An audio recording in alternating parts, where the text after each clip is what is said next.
So last time we encounter yung Excel natin during your first semester pero hindi tayo masyadong nagbabad doon. So ito, ang una nating basic na gagawin dito is to open and close Excel. Familiar naman kayo, di ba? Sa pagbukas ng Excel, meron tayong tinatawag na Windows Q. Click mo yung window Q, tapos lalabas dyan yung tinatawag natin na search bar. Sa search bar, itatype mo lang yung Excel, lalabas na yung word na Excel. I-click mo lang yung app, ito na yung Excel mo. So, itong Excel na to is applicable for year 2016, 2019, and yung bago, which is 365. So, in closing workbook naman, ang ginagawa naman natin is click mo lang tong ano natin, pwede mo nang ma-close yan by means of letter X. And then also, we have create a new workbook. So, pag magke-create tayo ng new workbook, go with the file, and then with new, and then fill ka ng blank workbook or any of them. Meron kasi tayong tinatawag na blank workbook and then pre-build ni Excel. So, dito, sabi nga nila, ang Excel, isa sa mga pinakamakapangyarihan in terms of data analysis. Kasi nga, tawag nung kinakailangan mo ng knowledge dito para makapag-connect ka with your Python and R in data visualizations. So, simulan natin dito. Meron tayong tinatawag na ribbon. So, ribbon groups, meron tayong file. Dito natin makikita yung file. Yung home, new, open, get add-ins, info, save as, terabox, and other. And meron pa tayo ditong license. And then also we have the home. Sa home natin, makikita natin tinatawag natin cut, yung tinatawag na copy, and then we have yung tinatawag natin also the painter. Halimbawa, yung format painter, i-discuss natin sa mga susunod na klase. Kasi nga, yung format painter, malaking role din yan sa pagkakaroon tayo ng halimbawa, nagdo-duplicate ka ng iyong files. So, dito, meron din tayong tinatawag na insert. Sa insert, makikita natin yung pivot table na imimit natin by April. And then the recommended pivot table. And then we have the pictures. Pwede ka maglagay ng picture. Pwede ka maglagay ng shape. And then also we have the recommended charts. Sa recommended charts, dito tayo mamumuhunan. Once na marunong kang mag-analyze kung paano mo gagamitin yung chart, mas magiging madali sa'yo kung paano mo siya gagawa ng samples. And then we have the map, the pivot chart, and then we have yung tinatawag nating spark lines. Yung spark line, ginagamit siya para lamang do sa expansion ng columns mo. Syempre, the slicer, yan. Sa slicer, dito naman yung tinitimpla mo na yung mismong data mo. So, timeline, and then we have the page layout. Sa page layout, makikita mo yung margin, orientation, size, yung para for printing purposes. And then, meron din tayong scaling. Pwede mong taasan yan, pwede mong babaan.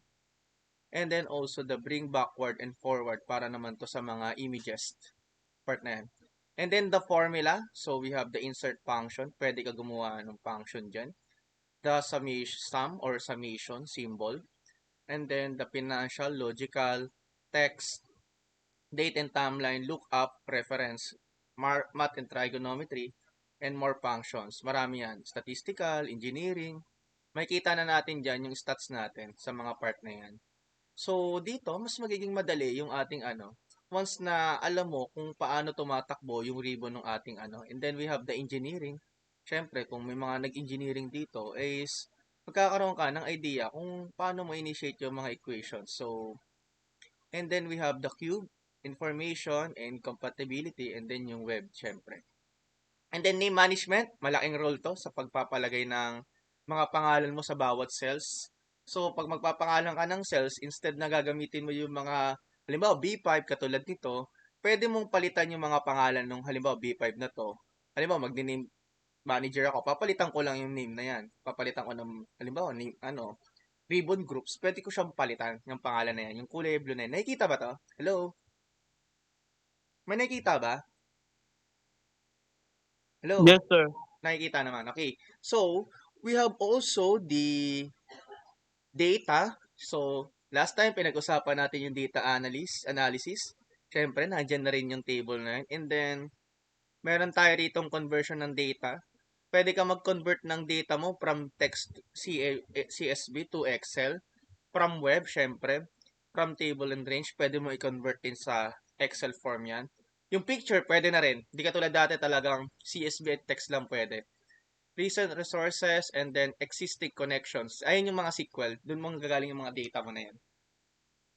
So, lahat ng mga topic natin ngayon sa database management, pwede mo siya i-connect dito sa topic, sa mga subjects natin. So, also, we have the sorting, the filtered, and then yung data validation. Magbibigay tayong sample with your data validations. What if and forecasting sheet. And then also, we have the review. Sa review naman, makikita natin yung spelling, thesaurus, workbook statistics. Then, dito, maglalagay ka rin ng mga protect sheet and protect workbook. Importante yung protect sheet and protect workbook. Kasi nga, yung iba dyan, hindi sila gumagawa ng dashboard, ginagaya lang nila. Kasi nga, hindi naman napoprotektahan. So, importante, halimbawa, magbebenta ka ng mga tinatawag nating dashboard. Kasi in class, pag titingnan mo yung dashboard in the market, ginagamit talaga siya sa pang-araw-araw. Dati kasi, kung ano lang yung meron sa Excel, eto, pero yung mga tao, mas naging creative sila sa pagpe-present ng data nila. Very important for them also to protect yung mga ginawa nilang dashboard. At the same time, yung kanilang mga tinatawag na templates, di ba? Kasi pwedeng ibenta rin ng ibang tao yan eh. And then the view, page, normal view, page break, makikita nyo yan. Pag clinic ko yung page break, makikita nyo hati, page layout. Kapag nasa bond paper, ano magiging itsura. Tapos pwede mo siya i-custom view. So, sa custom view, ikaw yung mismong magdadrag niyan. Pero hindi ko na masyado itutuloy. Baka mas maging komplikado. Balik ko lang sa normal. And then, the automate. Yan. Sa automate, makikilala mo yung pwede mo mai-record dito yung mga script na meron ka, yung mga tinype mo rito. Pwede mo makita rito, yung mga nagkamali ka, pwede mo rin ma-part yan. Tapos yung developer, walang developer, di ba, sa Excel nyo? Di ba? Tama ba ako? Yung developer, imimit natin din yan. Paano maglalagay ng developer tab, and then we have also the TeraBox. So, pag nag-insert tayo ng column, syempre, may paraan tayo na ginagamit dyan. So, tapos na tayo rito sa tatlo na to. Sa kulay na to, kukulayan ko na yung part na yan. So, we have, kulayan ko na, tapos na tayo dyan. Punta tayo sa insert column. Sa insert column, pwede ako maglagay ng, right click ko lang, tapos insert ko lang. Lalabas na yung panibagong column. Nakita ba? Nakita ba yung changes? Hello? Halimbawa, mag-insert ako na ano, click ko lang yung right click, and then click ko lang insert. Maglalagay ulit ako ng panibagong column. Ang rows naman, halimbawa dito, magdadagdag ako ng rows, insert ko lang, maglalagay, itutok mo lang dito sa gilid yung mismong row para mag-produce siya ng panibagong row. Ang approach niya, laging pataas. Halimbawa, click ulit to. Pataas laging approach pag nag insert siya ng row. Pwede ka rin naman mag-insert ng row dito sa insert tab. Sa insert tab to, I think, wait, sa home, ayun, dito pala sa home, pwede ka mag-insert ng cell, yan, rows, yan, pwede ka maglagay dyan, hanggang, pwede ka maglagay ng cells, yan, yung mga part na yan. And then, the column, row, and column size, pwede mo i-customize kung gaano kahaba tong part na to. Pwede mo siyang paliitin by clicking column width. Halimbawa, gusto ko lang siya palitin into 4. Liliit yung mismong pinaka-column natin. Nakikita ba? Hello?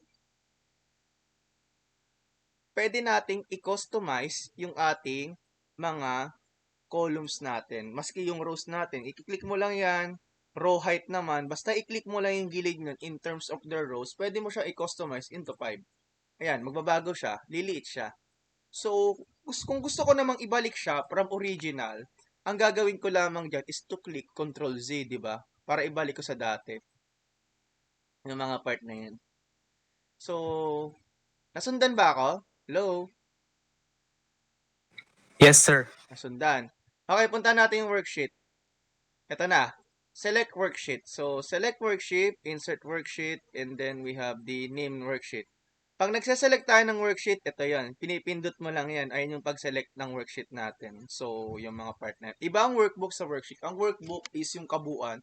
Yung worksheet naman, ito naman yung mga pinipindot natin. That is worksheet. Yung worksheet, syempre, pwede kang magdagdag. Makikita mo yung pagdadagdag dito sa plus sa baba. Nakalagay dyan, new sheet. O, yan. Maglalagay ako ng pangalan ng worksheet ko. Ang pangalan ay... Sino ba mga kilalang artista ngayon? Si Soto, ginulat ang mundo. Pwede kang pangalanan, Soto. Yan, ba kung may pangalan ng files, pwede yan. And then also, pwede tayong maglagay, syempre, pwede natin pangalanan yung worksheet na yun, nagawa na natin. Pwede tayo gumawa rin ng panibagong kopya. Halimbawa, itong sheet na to, gagawan ko siya ng panibagong kopya. Ang gagawin ko dyan, click right click and then move or copy. And then click mo yung worksheet na kokopyahin mo. Halimbawa, itong worksheet na ginagawa ko. I-click ko lang yan, don't forget to check yung create a copy. Lalabas na yan, may dalawa ka ng kopya. Nakikita ba to? Hello? Nasusundan? And then also, pwede ka mag-delete ng worksheet. Kung kanina nakakapag-inject tayo, pwede rin tayo mag-delete. Ang gagawin ko lang, click mo lang yung right click. And then makakapag-delete ka na dyan. Ayun yung mangyayari sa worksheet. Tatanungin niya, are you sure na pwede mo na, gusto mo nang i-delete to? Siyempre, sasagot ko yes. May mga times kasi minsan talagang hindi mo naman kailangan talaga ng mga worksheet na yun. Kailangan mo mag-delete. And then also, we have the colored worksheet. Pwede kong kulayan yan. Halimbawa, itong worksheet na to, kulay ay right-click ko lang yan. And then, puntahan ko yung tab color pink. Meron bang pink dito? Blue muna, yan. Pwede kong kulayan ng kulay blue yan, na dark blue. Pag clinic ko yung worksheet na kulay blue, hindi mo kaagad makikita yung blue niyan, yung pagka-dark niyan. Makikita mo yung pagka-dark ng kulay blue niyan once na lumipat ka na with another worksheet. Katulad niyan. Nakita nyo na lumabas na yung pagka-dark blue niya once na hindi na siya nakaselect. And then also, pwede rin tayong mag-zoom in, zoom out. Makikita mo ang zoom in, zoom out sa worksheet mo dito sa baba, katulad sa Microsoft Word. Pwede mo siyang i-adjust into lower version, which is 69% zoom out. And then pwede ka rin mag-zoom in hanggang kaya ng mata mo. So, ako, ang recommended ko talaga dyan, nasa ano lang ako, nasa 100 lang. 100 plus. Kung halimbawa namang medyo kailangan mo tutukan ng data, mga 75. Ay yung mga ano pala, 125. Kung gusto kong tutukan yung mga data na yan. Yan. And then also, punta na tayo sa format cell. So, importante ang format cell sa pagkakaroon tayo ng mga percentage, decimal, pag-expand ng decimal, hanggang saan ba yun. So, typically class, nagagawa natin yung decimal, yung isang given, halimbawa, 95 divided by 3. Di ba nagiging decimal siya? Yung mga ganong aspeto. Minsan, sa Excel, hindi nilalabas niya yung lahat ng value. Pero dapat, minsan may mga required na number of place value lamang para doon sa ating Excel. Di ba? Ay sa ating data na kinakailangan. So, ang gagawin ko rito is, kiklik ko tong percent. Kung gusto mo i-convert to sa percent, go ka lang with the home. And then, click mo lang yung part na to, yung number, palitan ko to into percent sign. Yan. Nakapag percent na po tayo. Nakikita ba? Hello? Hello? Yes, sir. And then Eto. also, pwede ka magkaroon ng decimal places. Halimbawa, gusto ko gawing whole number yan. Ganyan lang. I-click ko lang tong decrease decimal. Pwede kong i-convert din yan na magdagdag ka ng decimal. Dalawa. Or pwede ko siyang ibalik into na hindi siya naka-percent. Pwede akong mag-expand. Pwede akong magdagdag. Pwede rin ako magbawas ng percent. Pwede rin dito na pwede mo rin pilitin na ibahin yung kulay niya. Halimbawa, yung 95.95 ko, gusto ko siyang palitan na kulay red, di ba? Kung kiklik ko yung kulay red dito, lalabas dyan yung mismong font niyan, pwedeng maging kulay red. Pwede rin also, napalitan ko rin yung kulay nitong part na to, yung mismong field color ng mismong cell na to, is papalitan ko to ng kulay green, halimbawa. O, yan, kulay green. Ay, hindi yan. Yung part na yun, itong parang fill color, papalitan ko na color green, sorry. Yan. Teka lang, may nag-chat. Napindot lang po, sir. Akala ko walang nabigla naman ako. Akala ko walang nakakasunod eh. Kasi syempre, tuloy lang tayo rito. Pag walang nakakasunod, babalikan natin. Okay. Syempre, also, pwede ka rin mag-increase ng size. Syempre, punta ka lang sa home. Tapos pwede mong gawin tong dalawa na to. Yung maliit na A, tapos malaking A. Yung malaking A, syempre, is ini-increase niya yung size ng ating font. Pwedeng ka rin mag-decrease sa tabi niyan. Decrease font size sa part na yan. And then also, pwede mo rin gawing bold yan eh, di ba? Yung part na yan. Pwede mo i-bold yan. Pwede ko rin naman na italic yan, yung naka-slant. And then, pwede ko rin siyang naka-underline. And then, pwede ko rin i-customize also yung tinatawag na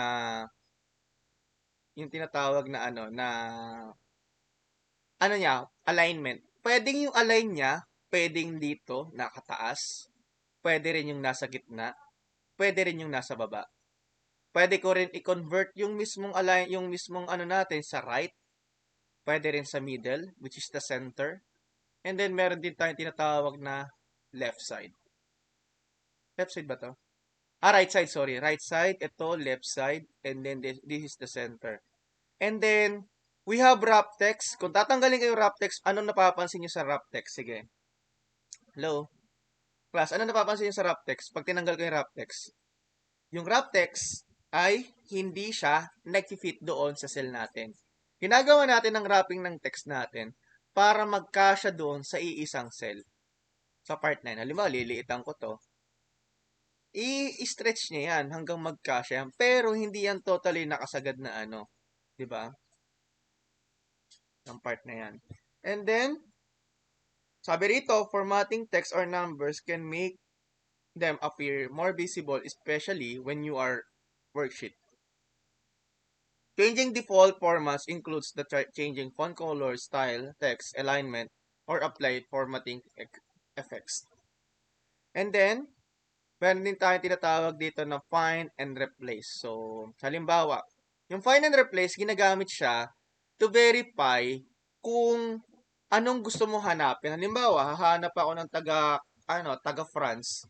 Ilan ang naka-France dito sa part na yan? Ang gagawin ko para mahanap ko yung mismong gusto kong hanapin na data is click Control F and then hanapin ko si France and then hahanapin niya lahat ng France niya. Yung find all, makikita mo rito lahat ng mga naka-France dito. Halimbawa, pipili ako ng cell na unang nakahanap ng France. Makikita mo rito na itututok niya sa mismong yung France na yan, sa cell na mayroon pang isang France. Halimbawa, i-click ko ulit tong isa. Tututok niya ulit dito sa kabila. Click ko lang yan, and then click ko lang yan. Di ba? And then also, pwede ka rin mag-replace. Halimbawa, yung data ng United States of America, may mga anong napapansin niyo? Di ba may maling spelling? Pwede ko siyang i-convert into shorter version. Kasi nga, hindi naman lahat ng data kailangan mo include dun. Hindi mo kailangan punuin yung data. Kailangan yung data mo mas simple para mas maging maintindihan ng mga tao kung paano mo ini-explain yung data mo gamit yung pag-visualize ng data.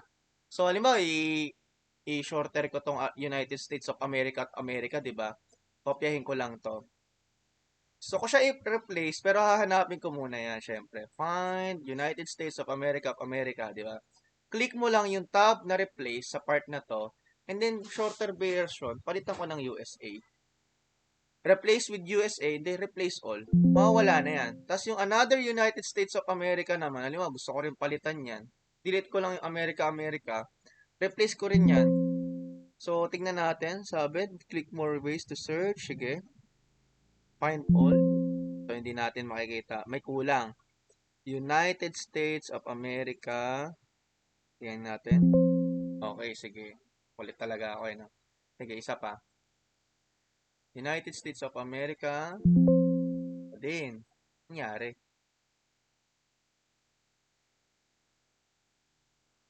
United States of America. Hmm.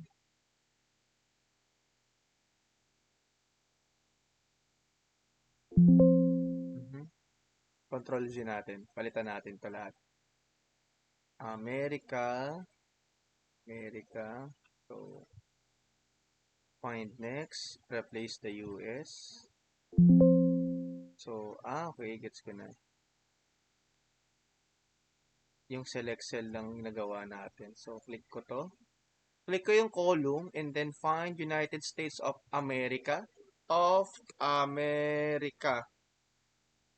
Tapos, replace by US and then replace all. Palitan ko naman, United States of America. Isa pa. Hanap pa tayo yung kanina. Ayaw din.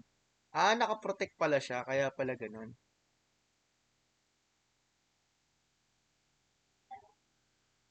Find next. If we could not find anything, look and click option. Two more ways. Okay. Columns. Okay. So, hindi natin mahahanap lahat yon kapag ginamit natin yung rows. So, papalitan ko siya ng columns. Sa part na yan. Find all. Di pa rin. Bakit ayaw? Okay. Values.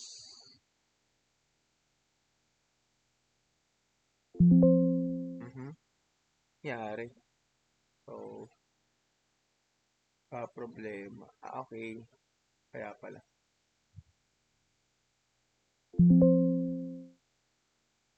So, medyo nagkakaproblema tayo sa part na to.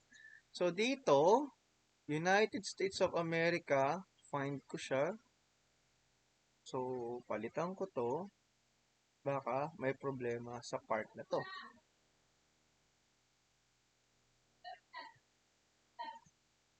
Yan, na-replace ko na. Nagka-problema pala. So, there are 137 na pinalitan natin. Yes. Anong tanong? Sir, di ko pa nakita yung yung nira-right click, sir. Yung pag i-replace na po siya. Ganito. Control find. Wala kayo nakikita? Wala po. Wala kayo nakikita. Kaya hindi kayo nagre-react eh. Ganito. Control F.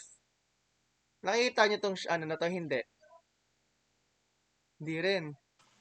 Hindi po. Hala, ang hirap naman. Guys, sige. Para mas makuha nyo, lilipat ko sa mismong natin, sa mismong pagpe-present natin yung data. So, entire screen na siguro para mabilis. Buti na lang pala, sinabi mo. Kanina pa ba? Nakikita nyo naman kanina. Okay. Yan. Nakikita na. Yan. Nakikita na ba yan? Okay na, sir. Ayun. Okay na. Balikan ko to. Sige, Control Z. Tayong oras. Nakakaya tayo. So, ganito. Ginagamit po yung find and replace. Gagawin mo is Control F. And then, find ko yung hahanapin ko yung United States of America. Yung part na yan. So, bakit lumabas yung option? Kasi clinic ko yung option dyan eh. Pero hanapin ko ang United States of America. Pero dapat tama ang pagka-click mo ng column. Kaya ako nag-e-error kanina kasi nga, tawag doon, hindi ko siya na-click into right column. So, United States of America, lagay ko United States, palitan ko siya of America. Palitan ko siya ng, anong shorter version ng, ng United States of America? That is USA. Tapos click ko lang replace all. So, may nakalagay na click option. So, click ko lang yung option. Dapat entire column. And then replace all. Sabi rito, it is possible data you are trying to replace is protection sheet. Okay.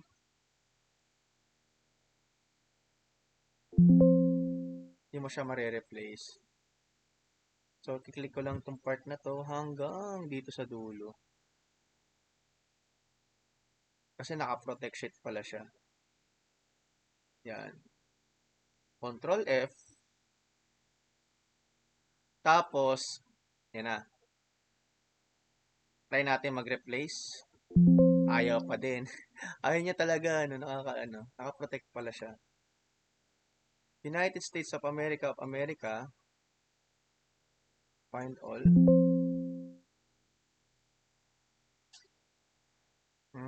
Okay. Click ko lang to. Find all.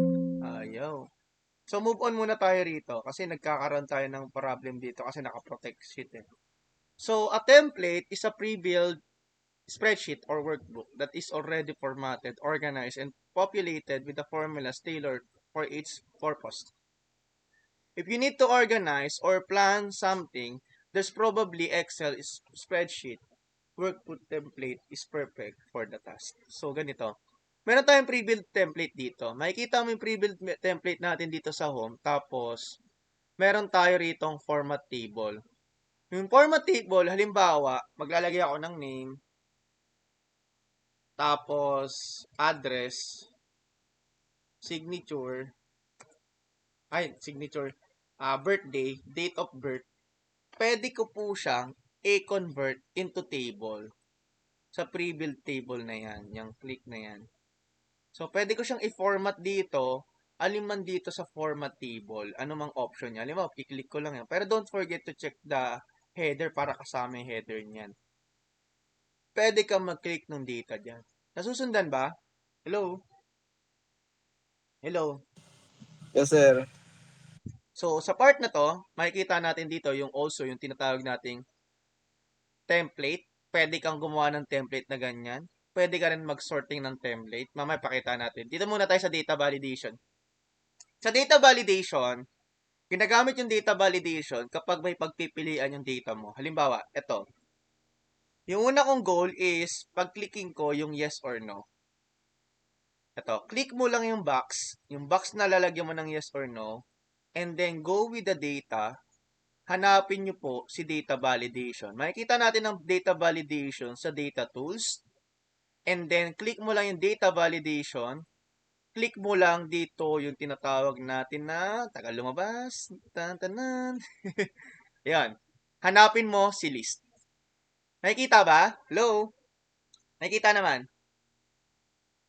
So, ang source natin, lagay ko si yes, no. Yes and no. Dapat nakakama yan. And then, pagka-enter mo, pwede ka nang mamili dyan ng yes or no. Nakikita ba? Nasundan? Nasundan ba? Hello? Yes, sir. Okay, punta naman tayo sa 1 to 10. Data validation sa number 2. Ang gagawin mo rito, go with the data and then hanapin mo si data tools. Ano naman ilalagay natin na ano sa list natin? Sige, palitan natin ng list. Ano ilalagay naman natin dito? Hello? Sa data validation. Wala na tayong kausap. Mukhang naantok na sila. Hello? Yan. Ano ang ilalagay natin sa list sa number 2? Lagay mo yung 0, 1, 2, 3, 4, 5, 6, 7, 8, 9, and 10. Tapos, pag klinik ko yung okay, malalabas dyan yung mula 1 hanggang 10. Nakikita ba? Hello? Wala, hindi kayo Yes, nagre-react. sir. Yes, Nakakatakot yung sir. mga ganyan. Okay, click ko lang yung number 7. So, yan. Meron na tayong pagpipilian. Ito na, number 3 tayo, drop-down list. Sa drop-down list, meron tayong listahan ng mga numbers dito na kung saan pwede natin siyang i-drop down hanggang dito sa dulo. Mamimili sila hanggang dun sa dulo. Sometimes ginagawa yan yung mga listahan ng data na sobrang dami. So, go ulit with the data validation. Tapos, ano ulit yung pipindutin sa data validation? I-click mo yung any to. Convert mo yung any to. Ano? Hello? Hello? Wala. Any to? Wala tayong kausap. Any to list, syempre. So, habang naglo-loading to, i-convert mo to any to list para magkaroon ka ng mas maayos na drop-down list dito. Ayaw magparamdam niya. Okay, so, ayaw. Loading pa. Hintayin natin yan. Sa part na yan. So, ayaw pa lumabas, no?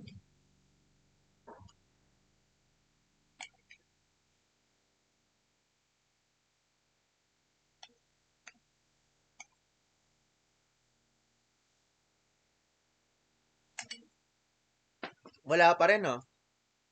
Wala pa rin lumalabas? Wala pa Wala din. pa rin, sir. Hala, ayaw niya mag-loading. Ito nga lang disadvantage kay Excel.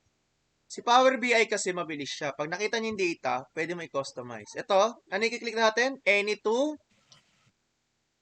list.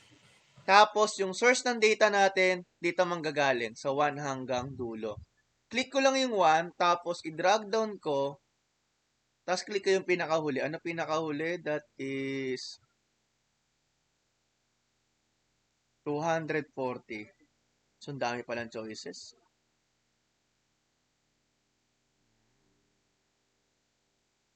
Shift. Nakaklik yung shift Tapos bibitawan mo sa 240. Tapos click OK. And then magkakaroon ka na ng drop down list dito sa part na to. Meron na akong 1 hanggang 240 sa part na yan. And then also, we can also get your data validation galing sa ibang tab. Syempre, same process pa rin naman tayo. Go with the data validation and then, ang gagawin mo, click mo lang yung list doon sa part na yon. Okay, so loading ulit. Antay tayo. Mukhang aantay natin ang maalaala mo kaya. So, wala pa rin.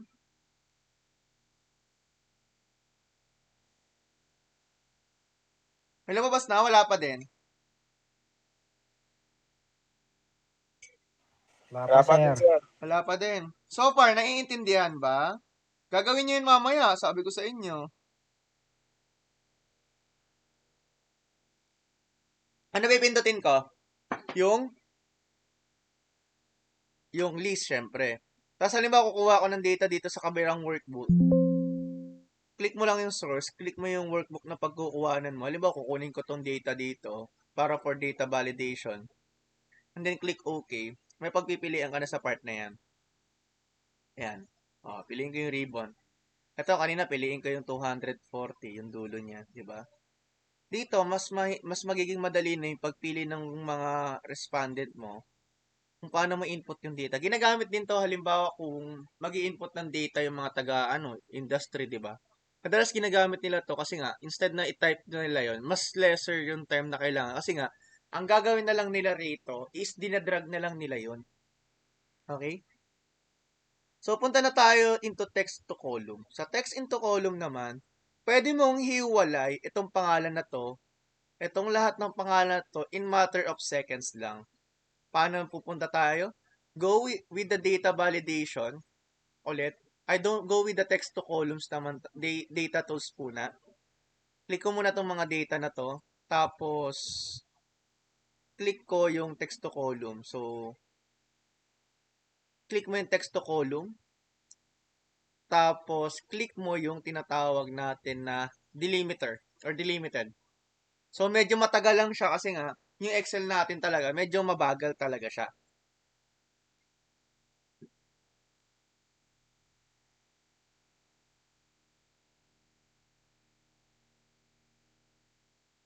Okay.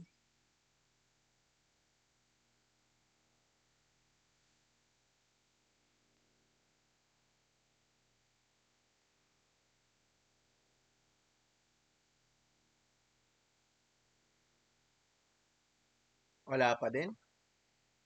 Mag-loading ka na. Wala pa din. Ulitin natin. Ayaw pa din. Binabasa niya pa kasi yung data. So, habang binabasa niya yung data, syempre, may take yung time talaga na medyo matagal talaga siya. Lalo na kapag si Excel lang ginagamit mo, ay napakadami ng data na tinatranslate mo pa. Okay?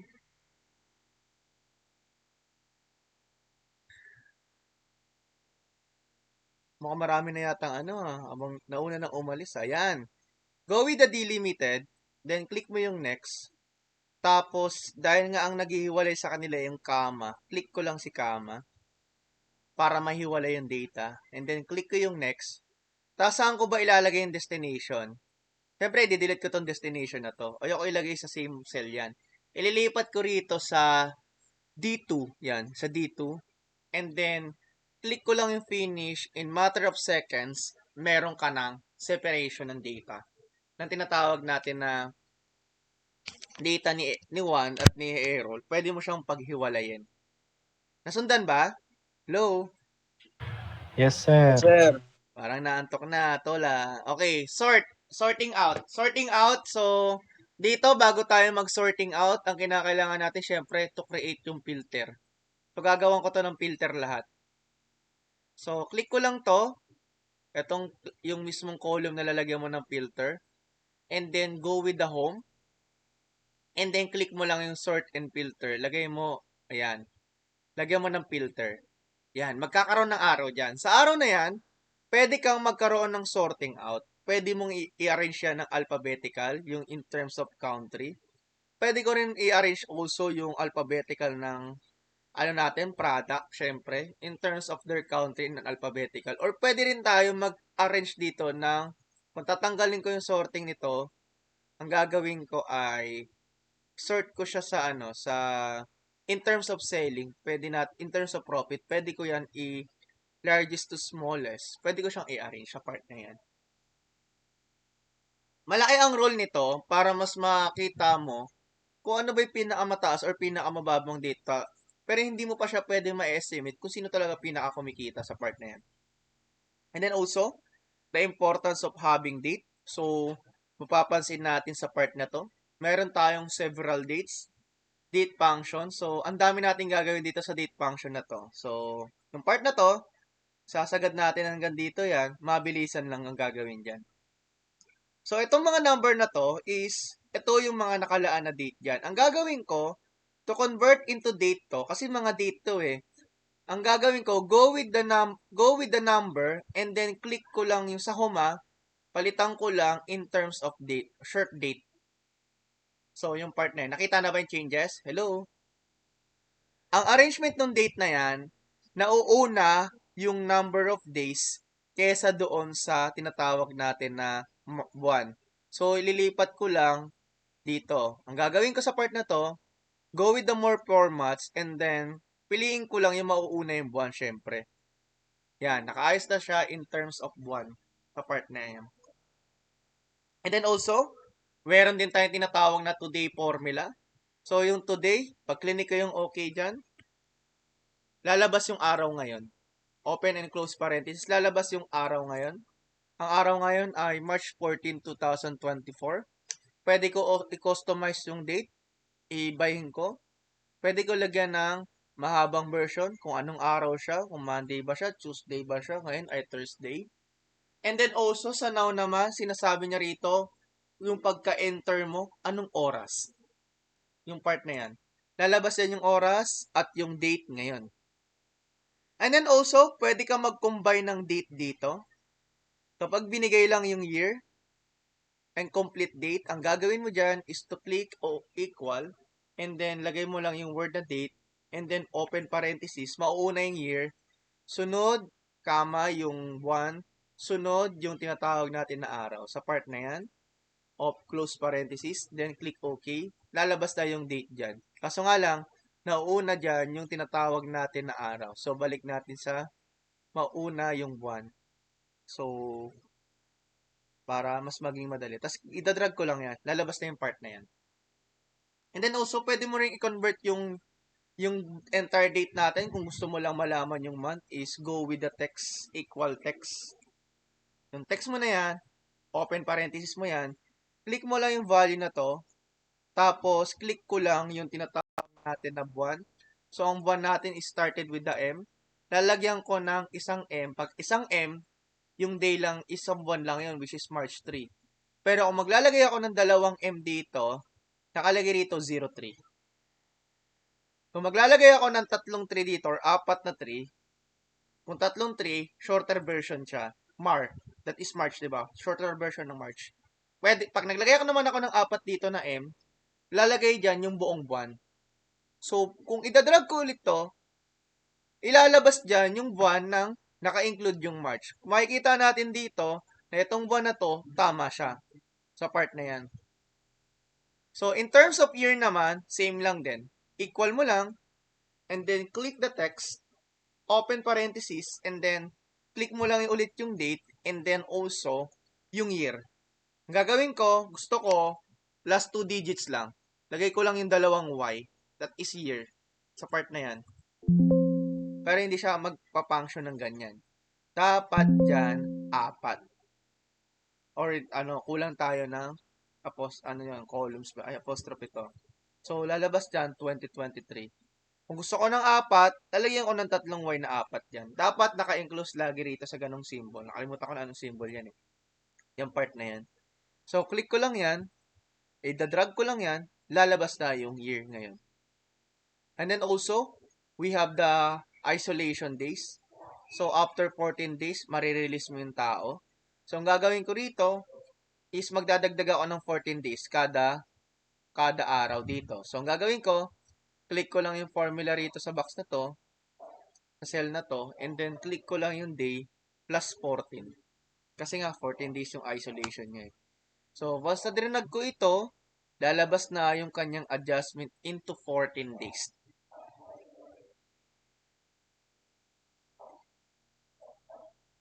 And then also, meron din tayong tinatawag na chart. Sa chart naman natin, pwede ka mag-create ng visual dito, katulad ng ginagawa natin dati. So, yung chart na to, click ko lang yung mga columns na to na may nag-inclusion ng data. Tapos, click mo lang yung insert. And then also, we have the columns. Yan. Gawan ko ng chart. Yan. Tapos, gagawin ko dyan, para mas maganda yung chart, pwede ko siya i-customize ng ganito. Tatanggalin ko yung lines, tapos tatanggalin ko to, lalagyan ko lang ng mga data to. Paano ko lalagyan ng data yung part na yan? Siyempre, isa-isahin ko yan. Lalagyan ko ng data labels, lagay ko sa top, para mas madali siyang maintindihan. Tapos, ayoko ng tatlo ang color. So, alam ko naman na yung buwan na to, gusto ko siyang tanggalin. Kasi alam ko na may arrangement yan, January to February. Pwede ko siyang i-customize. And then, also, pwede kong ibahin yung kulay na ano. Ang gusto ko lang idiin yung month na pinakamataas. I think, January. So, papalitan ko to ng ibang kulay sa part na to. Palitan ko to ng color gray. Yung part na yan. Yan. Palitan ko yung color gray. So, gusto ko i-highlight yung ano, pinakamataas at pinakamababang buwan. So, palitan ko to ng gray. Kasi ang pinakamababang buwan is, I think, is yung March pala. Sorry, no? So, papalitan ko to ng color red para mas makita yung highlights sa part na yun. Nakikita ba? Mas naiintindihan ba yung graph? Hello? Yung chart? Yes, sir. Pwede ko rin i-customize yung chart. Actually, dito nanggagaling din yung dashboard natin na gagawin natin. Pwede ko tanggalin yung title nito, ah. Halimbawa, instead na ilagay ko yung kada buwan is monthly production. Gawin ko, monthly production from, anong buwan? From, anong buwan yung ginamit natin? Hello? Monthly production from January to March. Hindi ko na kailangan i-highlight yan kasi makikita ko. Mas madali siyang maintindihan dahil nga sa ganyan ng kulay ng ano natin. Saka nakakita na, ay, anong buwan yung pinakamarami? I think yung buwan ng ano. Minsan kasi ginagamit natin, hindi tayo pwedeng gumamit ng, meron tayong atake sa pagkulay ng data natin. Ma-explain ko yan pag nagkaroon na tayo ng face-to-face. So, ito na yung pinaka mas better version ng chart kaysa yung chart na nakikita natin. So, pwede ko rin ibahin yung kulay kaso hindi siya magmamatch dun sa sa kailangan natin eh. Parang gusto ko darker ang blue nito para mas maganda kulay. Mas malakas yung dating. Yung part na to. Ay, hindi ko gusto yung blue nito. Gusto ko yung iba yung dating. Okay, yung align outing pala nalagay ko. So, I want better blue. Pero gusto ko ito na lang. Yung part na yan. Pero, pwede rin. Okay, so, conditional formatting. Ang conditional formatting naman, ginagamit siya para to highlights yung data na meron tayo. Yung pwedeng mababa or pinakamataas. So, ang condition ng formatting, mas madali siyang makita kung ano yung mababang data or mataas na data. Dito, meron tayong mga condition or criteria na kailangan nating i-achieve. Tulad nito, less than 99 below. And then also, we have the greater than 100 above. And then also, the greater than 150. Kulayan daw ng green. And then, clear rule. And then, above 200. So, sisimula ko muna rito kay red. Sabi rito, 99 below. So, ibig sabihin, kasama yung 99 at pababa. So, highlights ko to. Click ko lang to. Shift ko lang yung part na yan. And then, go with the conditional formatting. And then, lagay dito ay less than 99. So, yung less than, color red, less than 99. Nakita na ba yung changes? Low. Yes, Yes, sir. sir. Yan, yung part na yan, syempre, sabi rito sa number 2, kapag greater than 100, kukulayan ko daw ng color yellow. Punta ka ulit sa conditional formatting. Sa conditional formatting, sabi rito, greater than 100. Pag greater than 100, kukulayan ko daw ng color yellow. Click ko lang to, and then you will change it into yellow sa part na yan. And then, also, sabi rito, greater than 150. So, customize ulit tayo. Conditional formatting. Highlights ulit, greater than 150. Kukularan ko ng color green. So, color green. So, nakita na ba yung changes? Yes, sir. And then also, pwede ko rin ibalik yan sa dati. Yung pagbalik ng dati, hindi po yan mano-mano. Pwede kong i-drag ng ganyan yan. Mula sa data na yon, nakaship yan. And then, ang gagawin ko dyan, i-clear ko lang yan. Clear rules. Babalik na yun sa dati. Clear entire cells. And then, meron din dito, above 200 color blue. So, gagawin ko rito sa part na to is go with the conditional formatting and then greater than 200 color blue. So, color blue. Walang blue. So, magko-custom ako ng color blue. So, pwede kong palitan to. Palitan ko to ng color blue. Yung mismong data. Fill ko muna siya ng color blue. Tapos, yung font niya, dapat may kulay. That is darker version ng blue. Makikita kaya to? Siguro makikita naman to. Yung part na yan. Nakita na ba? Yung changes? Yan. Yes, sir. Next.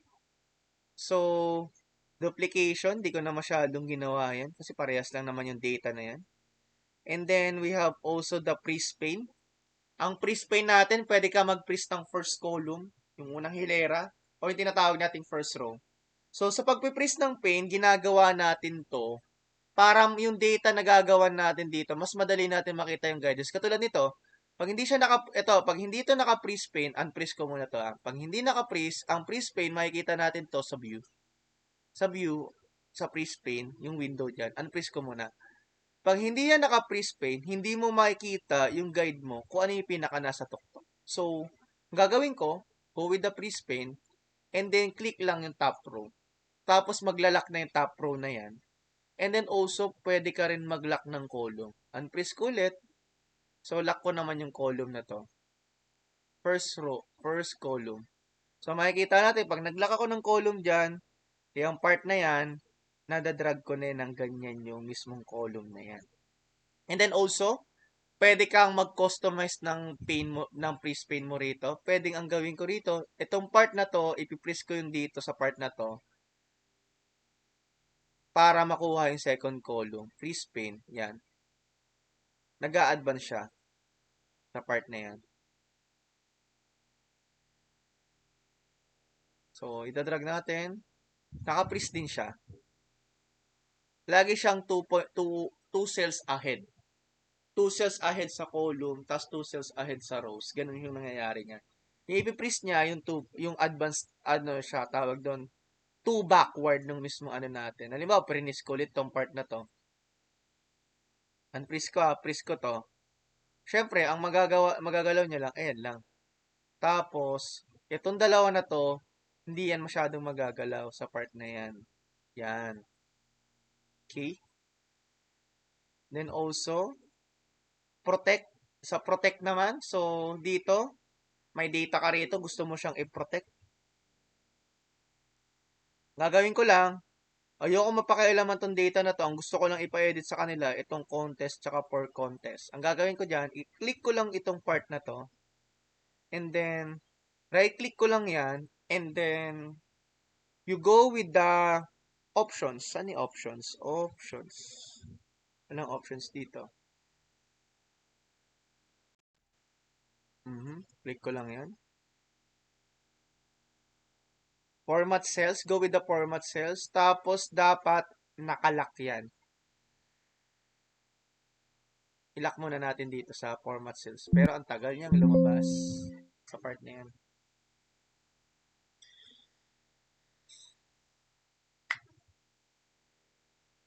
Ayun.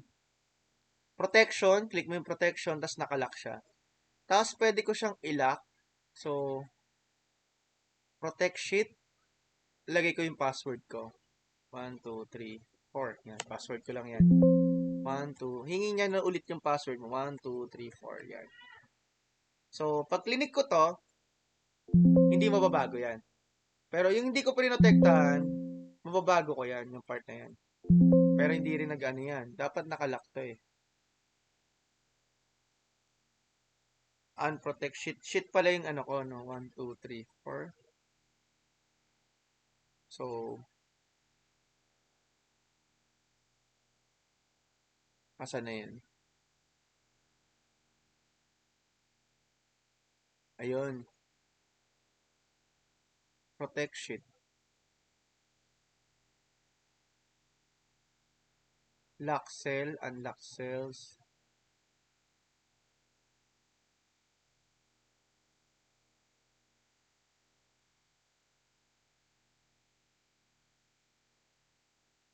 One, two, three, four.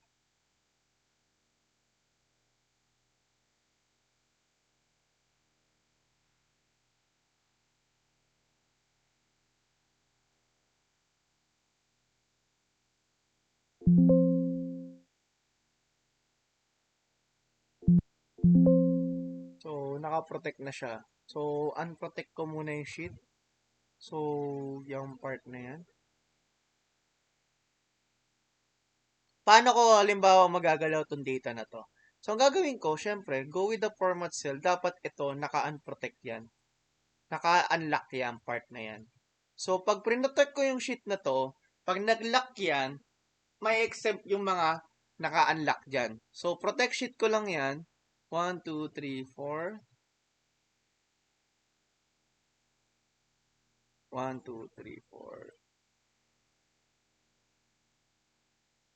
Pwede ko yan edit. Pero ito, nagahang pa. Ayaw niya yan.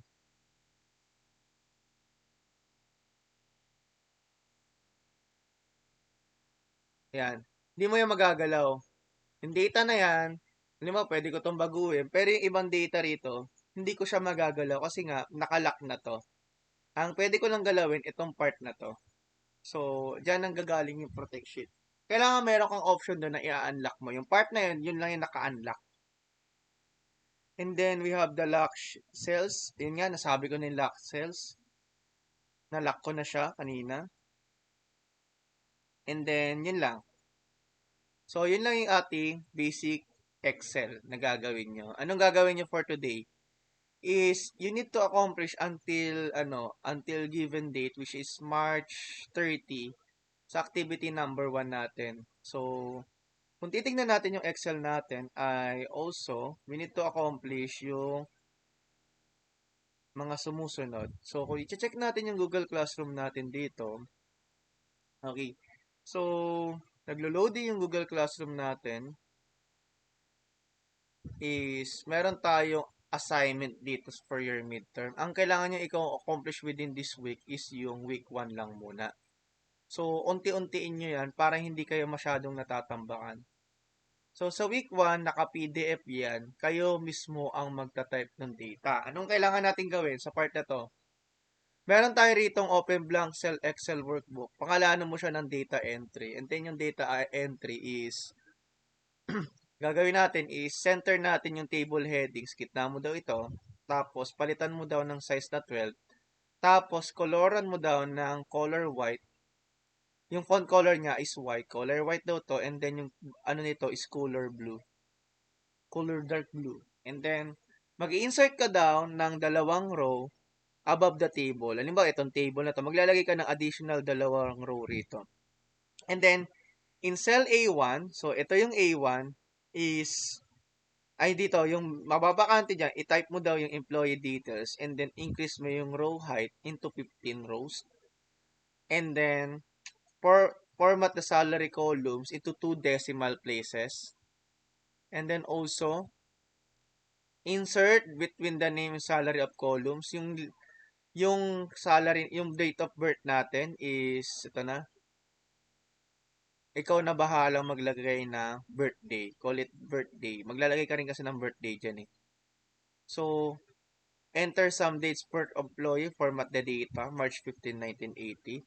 So, ikaw bahala sa date na gagawa niyan. Tapos mag-freeze paint ka and then mag-conditional formatting ka. Kailangan nyo matapos within the week to. Itong part na to. Para paunti-unti yung ginagawa. Okay? Stop recording na tayo para okay na. So,